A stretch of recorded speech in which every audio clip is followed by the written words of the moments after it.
এদিকে আজ উত্তরবঙ্গ যাচ্ছেন মুখ্যমন্ত্রী মমতা বন্দ্যোপাধ্যায়। দুপুরে কলকাতা থেকে বাগডোগরা পৌঁছবেন তিনি। উত্তরবঙ্গে তার 3 দিনের কর্মসূচি রয়েছে এবং মুখ্যমন্ত্রীর এই সফরকে অত্যন্ত তাৎপর্যপূর্ণ বলে মনে করা হচ্ছে। শিলিগুড়ির দীনবন্ধু মঞ্চে উত্তরবঙ্গের শিল্পপতিদের সঙ্গে বৈঠক করবেন মুখ্যমন্ত্রী। নজরে থাকবে উত্তরবঙ্গের পর্যটন, হস্তশিল্প ও ক্ষুদ্র শিল্প। কথা বলে নেব, আমাদের সঙ্গে টেলিফোনে রয়েছেন প্রতিনিধি প্রসেনজিৎ রাহা। প্রসেনজিৎ, উত্তরবঙ্গ সফরে যাচ্ছেন আজ মুখ্যমন্ত্রী মমতা বন্দ্যোপাধ্যায়, তার সফরসূচি সম্পর্কে কি জানা যাচ্ছে?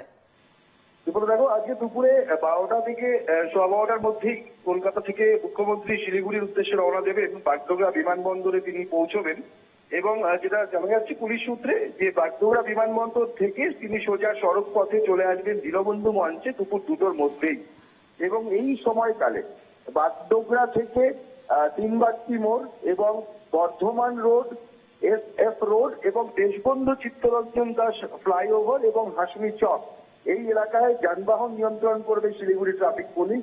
এবং মুখ্যমন্ত্রীর কনভয়ে দীনবন্ধু মঞ্চে পৌঁছে যাওয়ার পর আবার যানবাহন স্বাভাবিক করা হবে।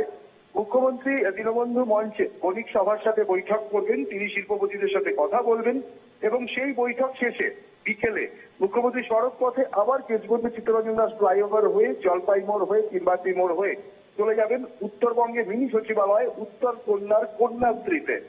কন্যাশ্রীতে তিনি আজকে থাকবেন এবং আগামীকাল রয়েছে কিন্তু সরকারি অনুষ্ঠান, অর্থাৎ যে সহায়তা প্রদান অনুষ্ঠান রাজ্য সরকারের, তা রয়েছে আগামীকাল ফুলবাড়ির ভিডিও কন মাঠে।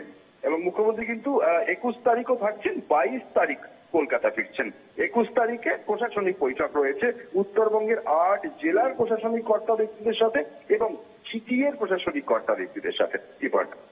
সেক্ষেত্রে প্রসেনজিৎ, আমরা জানি যে বীরভূমে যে জেলা সভাপতির পদ তুলে দিয়ে সেখানে কোর কমিটিতে আস্থা রাখা হয়েছে এবং গতকাল প্রথম কোর কমিটির বৈঠকও হয়েছে, যেখান থেকে তারা কাঁধে কাঁধ মিলিয়ে কাজ করার বার্তা দিয়েছেন। এবং এই আবহে মুখ্যমন্ত্রীর উত্তরবঙ্গ সফর, আজ থেকে 3 দিনের কর্মসূচি রয়েছে তার, তিনি প্রশাসনিক বৈঠক করবেন। সেখানেও কি কোর কমিটির সঙ্গে বৈঠক করার কথা রয়েছে, সে বিষয়ে কি জানা যাচ্ছে? দেখো, বীরভূমের বিষয়টি একদমই আলাদা করা হয়েছে, কিন্তু রাজ্যের শিলিগুড়ি, রাজ্যের অন্যান্য জেলার পাশাপাশি শিলিগুড়িতে একটা মজার বিষয় এখনো হয়ে রয়েছে। রাজ্যের বিভিন্ন জেলায় তৃণমূল কংগ্রেসের সভাপতি বা সভানেত্রী পদে আসীন করা হয়েছে কাউকে না কাউকে, হয়তো পুরনো যারা ছিলেন তাদেরকে অথবা নতুন কাউকে বসানো হয়েছে। কিন্তু আজকের দিন পর্যন্ত দার্জিলিং জেলা তৃণমূল কংগ্রেস সমতলের সভাপতি বা সভানেত্রী পদে এখনো তৃণমূল কংগ্রেস কাউকে বসায়নি। পাপিয়া ঘোষ তিনি ছিলেন, কিন্তু তাকে সরিয়ে দেওয়া হয়েছে এবং বলা হয়েছে তৃণমূল কংগ্রেসের তরফ থেকে আগামী সভাপতি বা সভানেত্রীর নাম প্রকাশ করা হবে দ্রুত।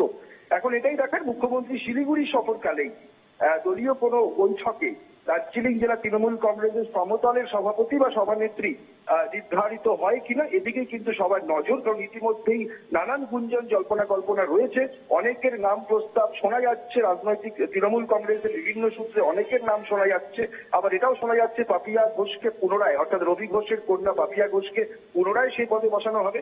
তবে এই বিষয়টি এখনো পর্যন্ত পরিষ্কার নয়। আজ এই শিল্পপতিদের সাথে বৈঠকের পর রাতে নিশ্চয়ই মুখ্যমন্ত্রী দলীয় কর্মীদের সাথেও বৈঠক করবেন এবং তারপর এর বিষয়ে কোনো সিদ্ধান্ত হয় কিনা সেটাই দেখার বিষয়। বেশ, অবশ্যই এর দিকে নজর রেখো। ধন্যবাদ প্রসেনজিৎ।